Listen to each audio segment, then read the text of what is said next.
All right, Joellen, let's talk about spring blooming shrubs. Yes, and I know it's fall, but this is the best time to plant.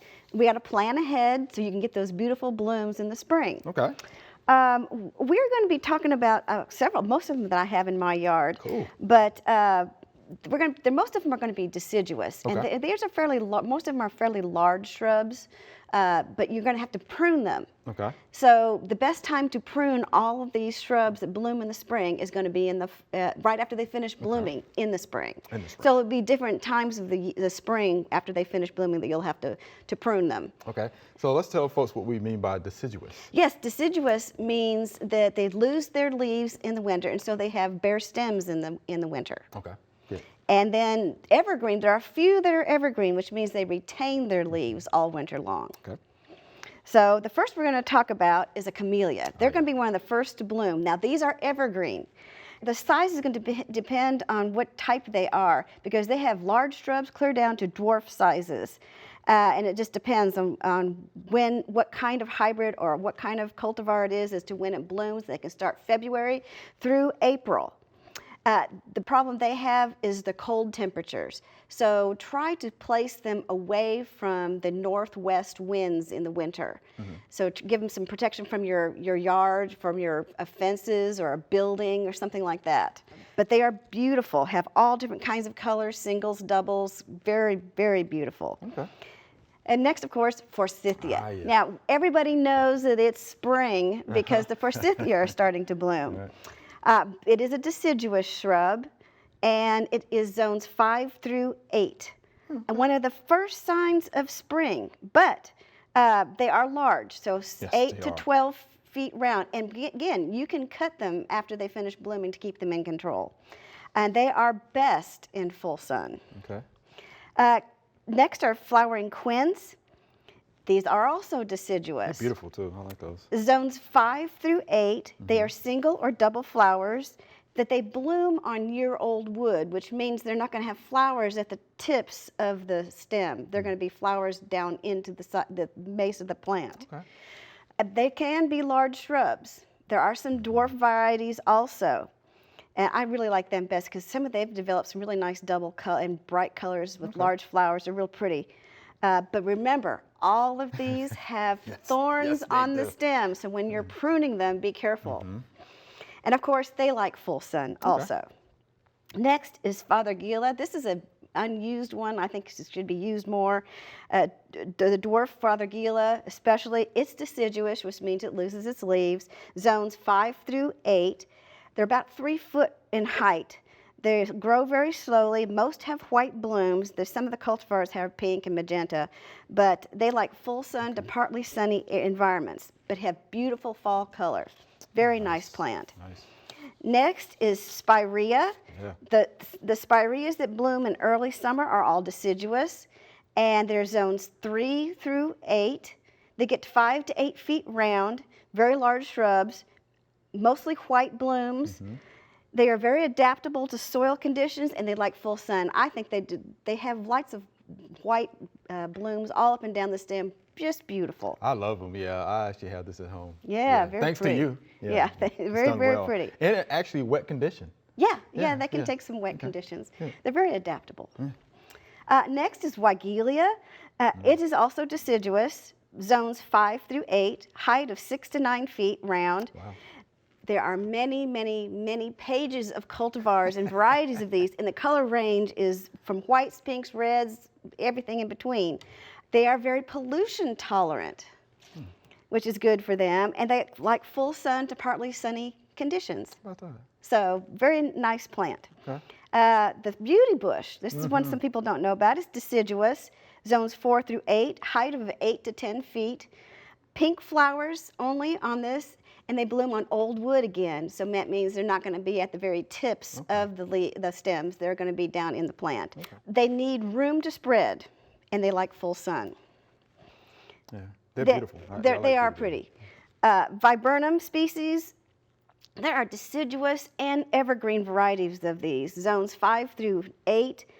The one that is really known for spring is the carlisi, the Korean spice. It's got fragrant blooms, and they are gorgeous. It is one of the smaller ones. It gets to 4 to 5 feet in height and has great fall color before it loses its leaves. So, I mean, they like full sun, excellent plant. Now, some of the viburnums can take some shade, but you won't get as much blooms out of them. Yeah. Okay. Next are azaleas and rhododendrons. I've put these together because the powers that be that do nomenclature have put them all, lumped them all into rhododendrons. Oh. But they're in the same family now. Okay. They are evergreen, so they're not going to lose their leaves.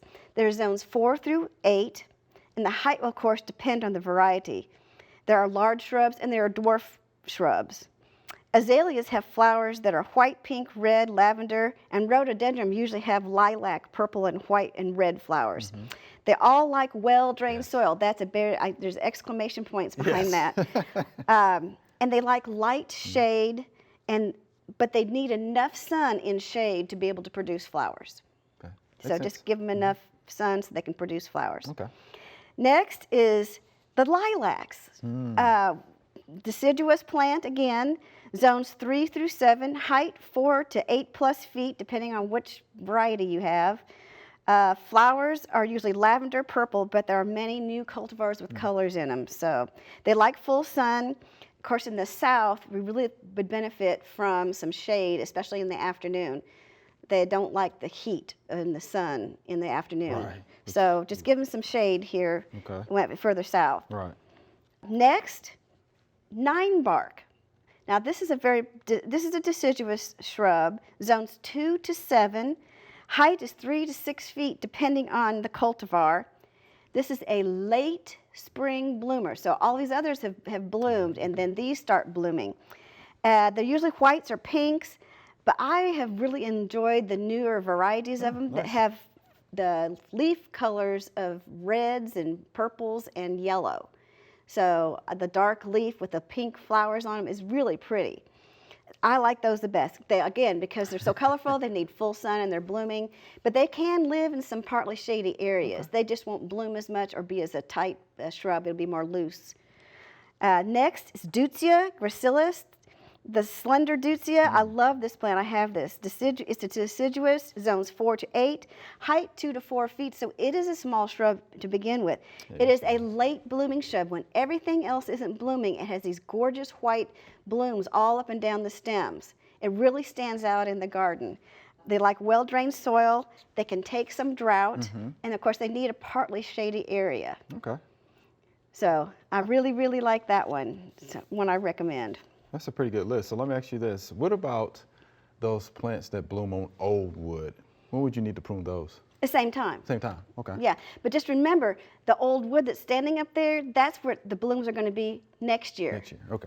So if you're trying to control height, if you cut it back down to where the old wood was, it'll just keep growing and producing new growth that will never bloom because it'll keep blooming on the older part. That's good to know, okay.